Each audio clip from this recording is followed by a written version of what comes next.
Juan Cárdenas.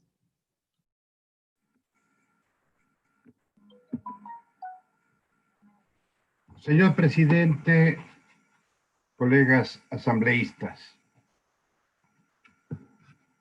la movilidad humana es tan vieja como la humanidad misma. Las corrientes migratorias que han utilizado toda clase de medio para transportarse responde al afán del ser humano por intercambiar, por socializar. Y esto es para nosotros una asignatura de profundo contenido humanístico. En representación de mi provincia, tengo que reivindicar un hecho que es muy importante. Como consecuencia del atraco bancario. A algunos no les gusta este recordatorio, pero el feroz atraco bancario expulsó del país 3 millones de compatriotas por el mundo. No nos olvidemos. Y mi provincia, la provincia del Cañar, fue la más afectada. Esa fue la razón por la que el gobierno de la Revolución Ciudadana instaló en la ciudad de Azogues, capital de la provincia del Cañar, el primer viceministerio de movilidad humana, en reconocimiento a esa afectación que debía ser resuelta como una política pública de Estado. Lamentablemente, en este prurito de tachar todo lo que hizo el gobierno anterior, eso también, en un retroceso realmente espantoso, eso también centralizaron en la sede de las momias cocteleras. A eso hemos vuelto. Alguien menciona la ciudadanía universal. En contraposición de este principio constitucional, nosotros advertimos que de parte sobre todo de los estados poderosos del grupo G20, de los grandes policías del mundo, hay todas las facilidades para movilizar los capitales en forma legal e ilegal, como la fuga de capitales que hoy sufre el Ecuador. Pero los seres humanos no tienen la misma fluidez. Para ellos, para los seres humanos sí hay fronteras, pero para el gran capital transnacional están abiertas todas las facilidades. Qué ironía en cuanto a la valoración misma de la vida.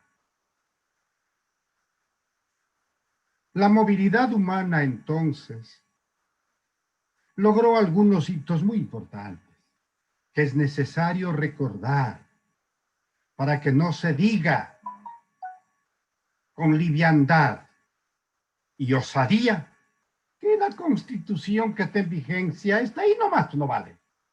No vale para cierta gente. Pero desconocen que casi el 70% de compatriotas lo aprobó en plebiscito. Debe haber más respeto para la voluntad soberana del pueblo. Haciendo un paréntesis, saludamos esta fecha en que meditamos sobre los hermanos y hermanas con discapacidades.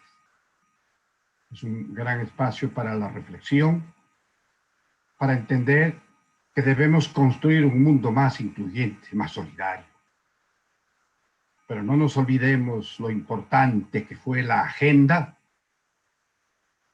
de inclusión precisamente de los hermanos con discapacidades para incorporarlos en la vida nacional, en el sector público, en el sector productivo, para aprovecharnos de esa capacidad enorme que la tenían escondida aquellos que odian, porque es su vocación, aquellos que escondían a sus familiares, que encadenaban a los suyos y cuando se morían los sacaban a medianoche por la puerta del jardín para enterrar una vergüenza. Hoy día no, los hermanos que sufren una discapacidad son productivos, provechosos, seres maravillosos. Pero hay de los otros. Mientras a los que tienen una discapacidad se les vuelve un calvario la obtención de un carnet, hay de los otritos que lo consiguen muy fácilmente. Por ahí hay alguien que les da el certificado que facilita y enseguida el carnet. Pero no es un acto inocente, inocuo, no. Es una metodología para trampearle al Estado, para evadir los impuestos, para traer vehículos de lujo. Hay gente que tiene una discapacidad auditiva y les han dicho que eso se cura importando un vehículo de lujo. Es bueno recordar aquello y es bueno que exista un proceso serio de investigación que ya es tarea del flamante comité que se acaba de integrar. La ética, que es parte de la reforma a nuestra ley orgánica de la función legislativa, el comité de ética. Eso es muy importante.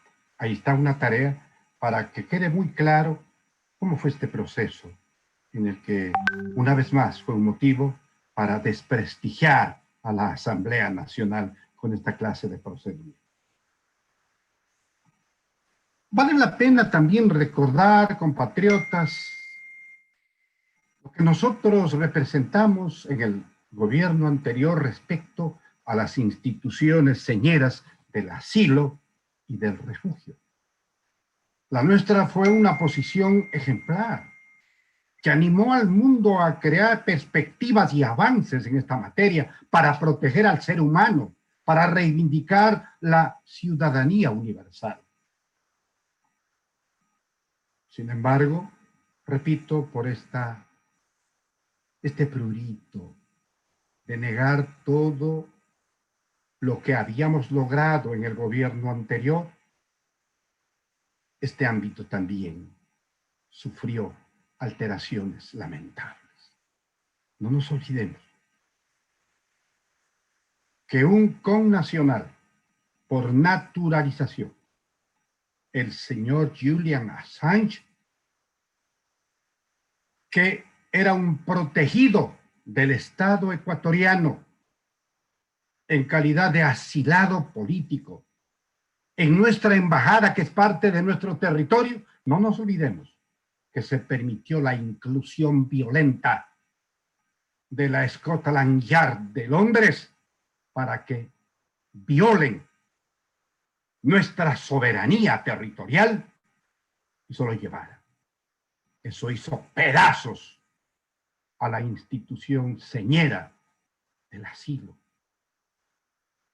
Esto es algo que hirió nuestro prestigio a nivel mundial y es algo que es realmente irreparable.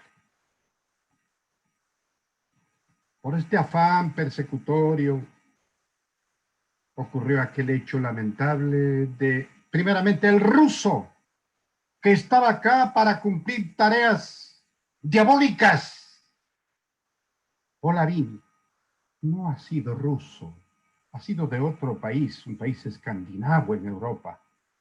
Sin embargo, el calvario al que se los sometió simplemente por un discrimen ideológico.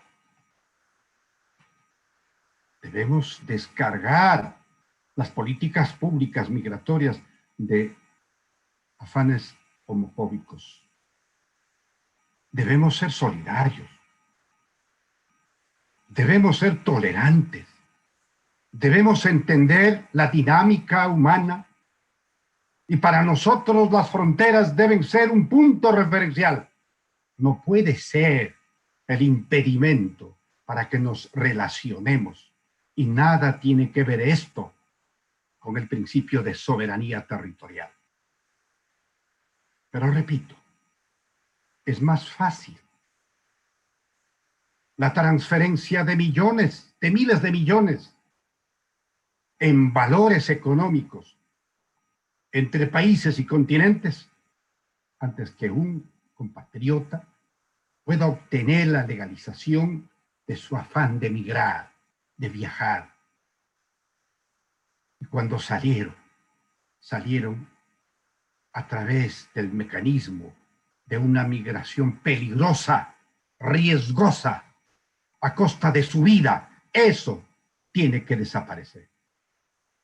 Pero esta reforma de la Ley Orgánica de Movilidad Humana debería recoger estos temas fundamentales y superar aquella objeción que tiene que ver no con poca cosa, con resoluciones vinculantes de la Corte Constitucional. De lo contrario, el destino será la declaratoria de inconstitucionalidad con la respectiva responsabilidad de quienes lo aprobaron. Sería sano, sería saludable que este proyecto de ley que está para el segundo debate, antes de tomar una decisión, pueda ser reflexionada, retorne a la comisión y se armonice su contenido, sus reformas, sus disposiciones con estas decisiones que son de carácter constitucional, que pertenecen al ámbito de la justicia constitucional y que son pronunciamientos, repito, vinculantes. Por lo demás, señor presidente, ojalá pudiéramos entender que la ciudadanía universal es un anhelo del ser humano, no es un óbice para ponernos de espaldas a quienes son iguales que nosotros. Y es muy importante reivindicar aquello porque es una norma constitucional. Gracias, señor presidente.